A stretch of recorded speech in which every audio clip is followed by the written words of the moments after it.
pendeta begini pakai alasan tapi bukan biblik. Oke, engkaulah imam sampai kapan? Ayat 21-nya.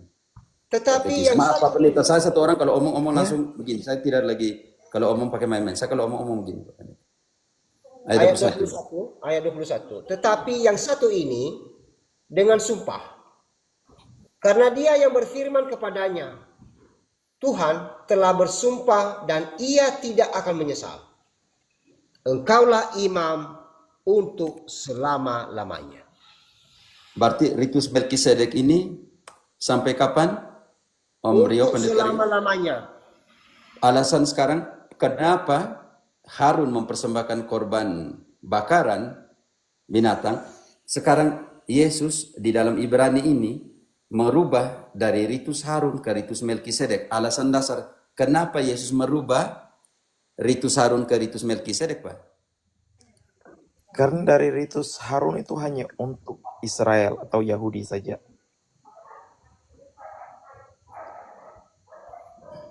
Pak Pendeta harus tahu apa yang dipersembahkan oleh Melkisedek supaya tahu Yesus merubah ritus Harun ke ritus Melkisedek. Tolong baca katekis Kejadian 14:18.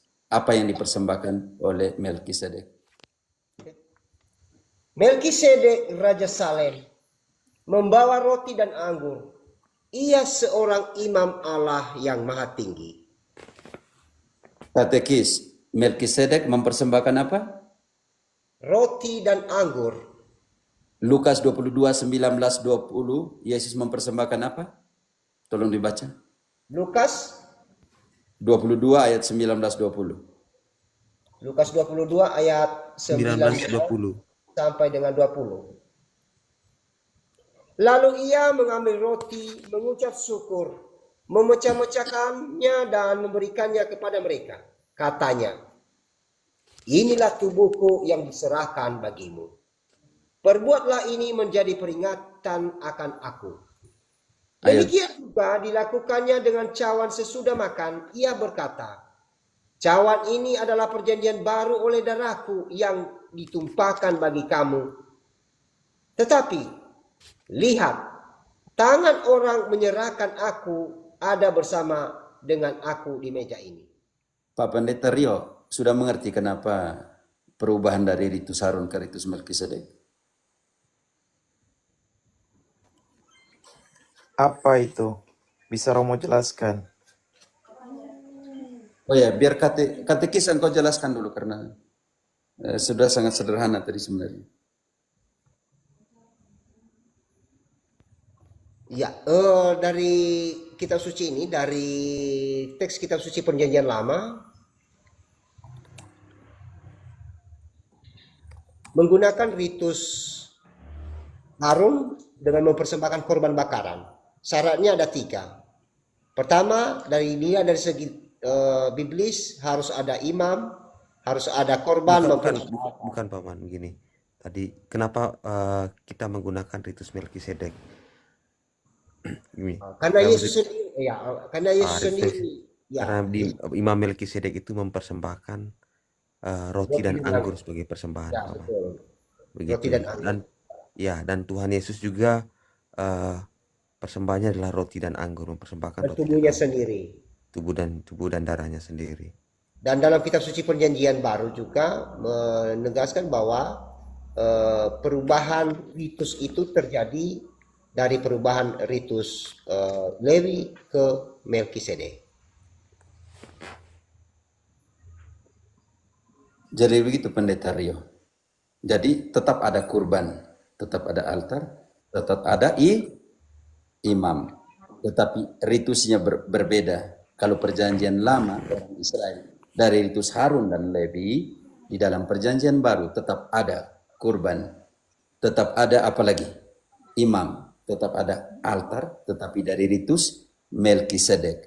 Perjanjian lama, imam-imam mempersembahkan korban bakaran binatang, sedangkan di dalam perjanjian baru, imam-imam ritus Melkisedek mempersembahkan roti dan anggur. Ambillah, makanlah, inilah tubuhku, minumlah, inilah darahku. Saya belum masuk ke Tubuhku benar-benar Ekaristi. makanan dan darahku benar-benar minuman. Barang siapa Oke. makan darahku dan minum, makan tubuhku dan Makan minum daging darahku, dan minum tidak akan darah. hidup selamanya. Oke.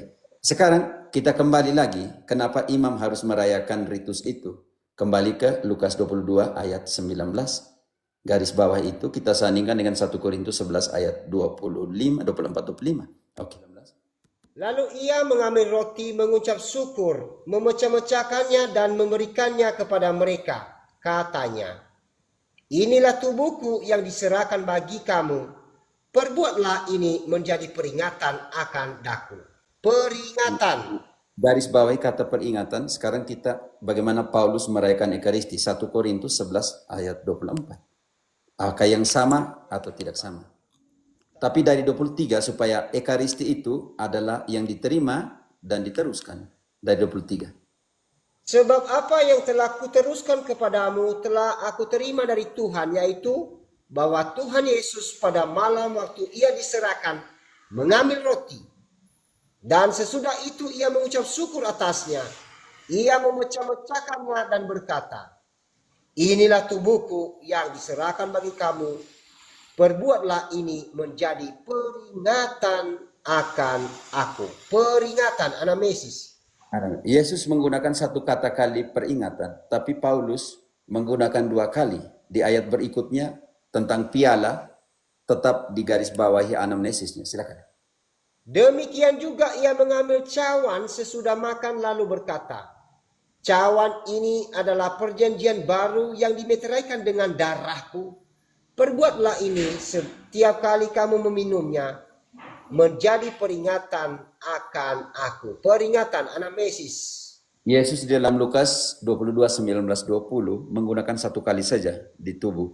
Tapi Paulus menerima dan meneruskan itu dan menekankan kembali 2 kali, double anamnesis itu dalam tubuh dan dalam darah.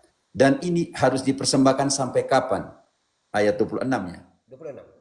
Sebab setiap kali kamu makan roti ini dan minum cawan ini, kamu memberitakan kematian Tuhan sampai ia datang. Memberitakan kematian Tuhan sampai ia datang. Katekis, Yesus sudah datang? Yesus sudah datang? Belum. Sudah. Yang kedua, sampai dia datang lagi. Yesus sudah datang? Yang kedua belum. Berarti artinya harus dirayakan sampai dia Sampai dia datang. datang. Datang Peristiwa lagi. eskatologi. Oke, garis bawahi kata peringatan. Kita sandingkan kembali perayaan keselamatan bagi orang Yahudi di dalam Bilangan 10:10. Pendeta Rio, kata peringatan sini kata kunci. Paulus mengulangnya 2 kali. Yesus hanya menggunakan 1 kali di dalam Lukas 22 ayat 19, sedangkan 20 dia tidak mengulangi kata peringatan. Ini penting sekali penekanan yang Paulus tekankan di sini. Peringatan di dalam Yunani adalah anamnesis, di dalam Ibrani askarah. Ini punya pendasaran dalam perayaan korban-korban keselamatan. Itu juga diingatkan. Ini penting sekali.